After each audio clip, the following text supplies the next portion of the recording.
Hello नमस्कार दोस्तों, welcome back my YouTube channel law with Ronit. दोस्तों आप सभी का हमारे इस यूट्यूब चैनल पे स्वागत है। साथियों एक नए वीडियो और एक नए अपडेट के साथ आ रहे हैं जो कि बिहार जुडिशरी एग्जामिनेशन से रिलेटेड है।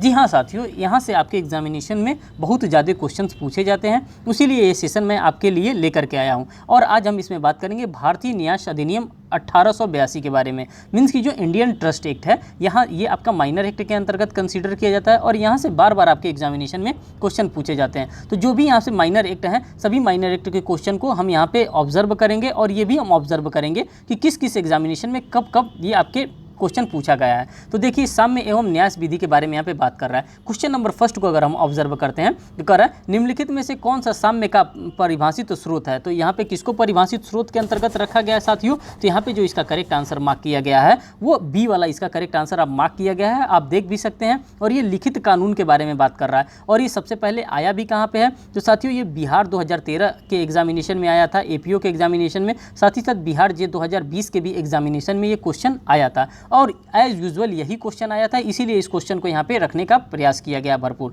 नेक्स्ट क्वेश्चन की हम बात करते हैं साथियों, क्वेश्चन नंबर सेकंड में ऑब्जर्व करते हैं। जब हम साम्य की बात करते हैं, जब हम इक्विटी की बात करते हैं, तो इक्विटी किस पे चलता है साथियों, तो इक्विटी जो हमारा चलता है वो नेचुरल जस्टिस के प्रिंसिपल को फॉलो करते हुए चलता है। जहाँ पे हम लोग क्या देखते हैं, नेचुरल जस्टिस को हम लोग फॉलो करते हैं और नेचुरल जस्टिस हमें क्या बताता है कि दोनों का पल्ला क्या होना चाहिए, दोनों का पल्ला जो होना चाहिए बराबर होना चाहिए। मीन्स कि तराजू का जो दोनों पल्ला होता है वो दोनों का दोनों बराबर होना चाहिए, बैलेंस होना चाहिए। इसी को हम लोग साम्य, इसी को हम लोग इक्विटी, इसी को हम लोग इक्विबेरिलियम के नाम से भी जानते हैं। ये बराबर के समझौते के सिद्धांत पे ये वर्क करता है और यही हम यहाँ पे पढ़ रहे हैं। सेकंड कर रहा है साम्य के अंग्रेजी नियम को, साम्य का जो इंग्लिश नियम है उसको हम लोग क्या कहते हैं, तो साथियों जो साम्य का अंग्रेजी नियम है उसका करेक्ट ऑप्शन सी यहाँ पे करेक्ट होगा। ये भारतीय विधायिका द्वारा पूर्ण रूप से सम्मिलित किया गया है। इसको क्या किया गया, जो भारत का विधायिका है, जो भारत का पार्लियामेंट है, उसी के द्वारा इसको क्या किया गया, सम्मिलित किया गया। और बिहार जे 2013 का ये आपका ये क्या हो जाता है, ये इंपॉर्टेंट क्वेश्चन भी बन जाता है। नेक्स्ट क्वेश्चन की बात करते हैं,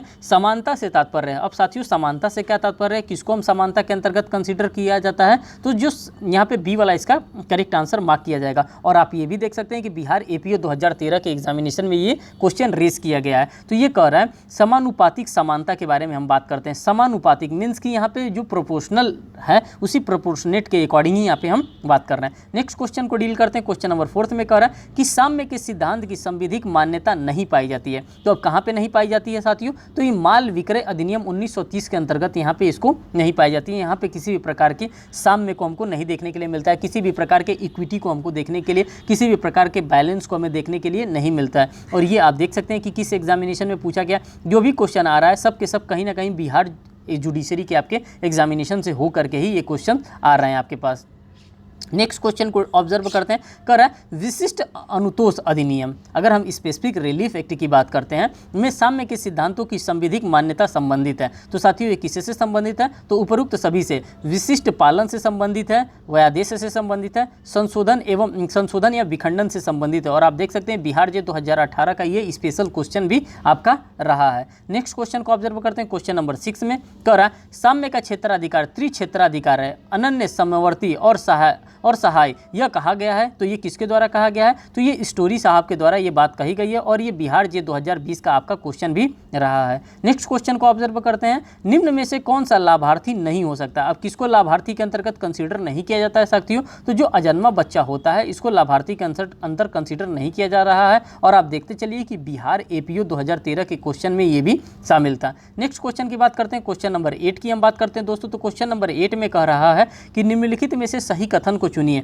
अब सही कथन इसके अंतर्गत कौन आता है, तो इसका करेक्ट आंसर ए मार्क किया जाएगा। कह रहा है एक मुकदमा करने वाला साम्य के उपचारों की मांग अधिकारपूर्ण नहीं कर सकता है, क्योंकि ऐसे उपचार न्यायालय के विवेक पर क्या होता है, ये आधारित माना जाता है। और आप देख सकते हैं कि ये कहाँ पे पूछा गया है, तो साथियों ये जो क्वेश्चन आपका पूछा गया है ये बिहार 41 बिहार एपीओ एग्जामिनेशन के अंतर्गत ये क्वेश्चन रेस किया गया है।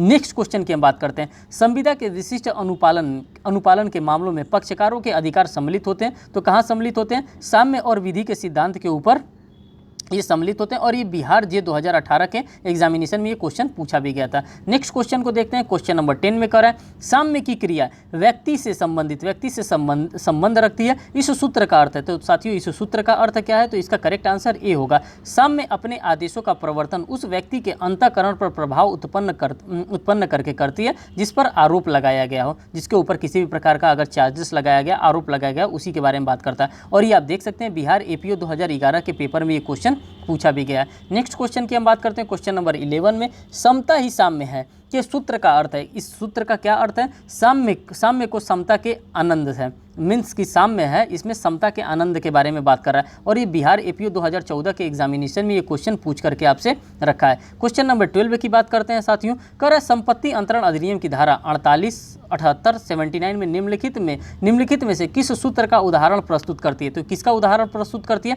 तो साथियों इसका करेक्ट ऑप्शन ए होगा। जहाँ साम्य समान होगा समय पूर्व अभिभावी होगा, जहाँ साम्य समान होगा वहाँ पे समय पूर्व क्या होगा, अभिभावी होगा। और आप देख सकते हैं ये बिहार जे 2018 के एग्जामिनेशन में पूछा गया क्वेश्चन भी है। नेक्स्ट क्वेश्चन की हम बात करते हैं। किसने यह टिप्पणी की है कि न्याय साम्य का सार तथा केंद्र बिंदु है। तो ये किसने किया है साथियों, तो इसका करेक्ट आंसर जो होगा वो डी होगा। हेनबरी साहब के द्वारा ये कहा गया है और ये बिहार एपीओ एग्जामिनेशन में पूछा भी गया था। नेक्स्ट क्वेश्चन को ऑब्जर्व करते हैं। निम्नलिखित में से कोई एक अनियोज्य दावा नहीं है। तो इसमें से किसको अनियोज्य दावा के अंतर्गत कंसीडर नहीं करते हैं, तो साथियों ये डी वाला इसका करेक्ट आंसर मार्क किया जाएगा। ऐसा कर्ज जो अचल संपत्ति के बंधक से प्रतिभूति हो, उसी के बारे में बात कर रहा है। ऑप्शन नंबर डी इसका करेक्ट आंसर मार्क किया जाएगा। और आप देख सकते हैं जो भी क्वेश्चन है सब बिहार के ही क्वेश्चन पूछे जा रहे हैं यहाँ पे। नेक्स्ट क्वेश्चन की बात करते हैं। क्वेश्चन नंबर 15 में निम्न में से कौन सा संपत्ति अंतरण अधिनियम के अनुसार अंतरणीय नहीं है। तो साथियों कौन नहीं है, किसी संपत्ति के बारे में हक का परित्याग करना ही इसके अंतर्गत शामिल है।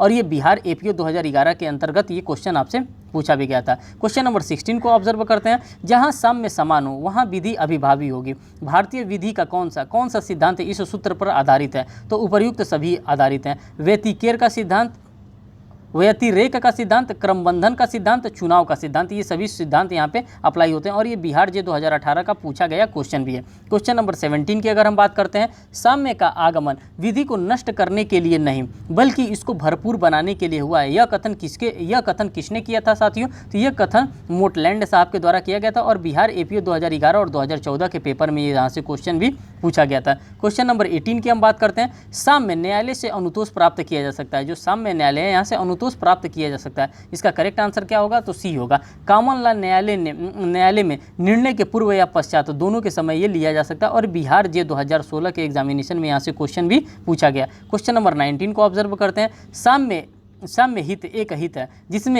जिसे मान्यता प्रदान की गई थी। कहाँ पे मान्यता प्रदान की गई थी, तो चांसरी न्यायालय के द्वारा इसमें मान्यता प्रदान की गई थी। और ये बिहार जे 2016 के एग्जामिनेशन में पूछा गया क्वेश्चन है। क्वेश्चन नंबर 20 की हम बात करते हैं साथियों। जो साम्य की अपेक्षा करता है उसे साम्य का पालन करना होगा। यह निम्नलिखित में से किसमें विशेष रूप से सम्मिलित है, तो साथियों उपर्युक्त में से कोई नहीं। इसका कोई भी ऐसा नियम नहीं है जिसमें ये सम्मिलित है। और बिहार जे 2018 के पेपर में ये क्वेश्चन आपसे पूछा भी गया था। नेक्स्ट क्वेश्चन की बात करते हैं। क्वेश्चन नंबर 21 में कर सही विकल्प चुनिए। तो साथियों इसका सही विकल्प डी वाला करेक्ट है। न तो ए न ही बी यहाँ पे सही है। और बिहार जे 2018 का पूछा गया ये क्वेश्चन है। नेक्स्ट क्वेश्चन की हम बात करते हैं साथियों। इस क्वेश्चन में कह रहा है कि साम्य के अंग्रेजी नियम को क्या कहते हैं, तो साम्य के अंग्रेजी नियम को भारतीय विधायिका द्वारा सारभूत रूप से समाविष्ट किया गया है। और ये बिहार जे 2020 के एग्जामिनेशन में ये पूछा गया क्वेश्चन था। साथियों इसमें टोटल 22 ही क्वेश्चन शामिल किए गए थे। इन 22 क्वेश्चन को मैंने आपके सामने ऑब्जर्व करा दिया गया। जो भी क्वेश्चन इंपॉर्टेंट थे उन सभी क्वेश्चन को यहाँ पे पूछने का एग्जामिनेशन में काम किया गया। अब नेक्स्ट क्वेश्चन की अगर हम बात करते हैं साथियों, तो नेक्स्ट क्वेश्चन जो भी इससे क्वेश्चन बनेंगे वो सभी क्वेश्चन हम आपके लिए लेकर के आएंगे। और उसमें जो हम क्वेश्चन डिस्कस करेंगे तो उसमें हम 50 से 60 क्वेश्चंस को हम डिस्कस करेंगे जो कि आपके बिहार जुडिशरी बिहार एग्जामिनेशन के लिए रेलेवेंट साबित होगा। साथियों ये सेशन इतना ही छोटा था क्योंकि इसमें 22 क्वेश्चन ही दिया था और 22 क्वेश्चन के बाद इसमें क्वेश्चन नहीं दिया था और वो भी एग्जैक्ट वही क्वेश्चन दिया था जो कि आपके प्रीवियस ईयर एग्जामिनेशन में बार बार पूछे गए हैं। साथियों अगर ये सेशन आपको पसंद आता है, अगर सेशन आपको रेलिवेंट इसमें से कुछ लगता है तो आप प्लीज़ हमें कमेंट सेक्शन में कमेंट करके बताएं कि आपको ये किस प्रकार से हेल्पफुल करता है। फिर नेक्स्ट वीडियो में आते हैं आपके लिए ज़्यादा से ज़्यादा क्वेश्चन लेकर के। तब तक के लिए थैंक यू।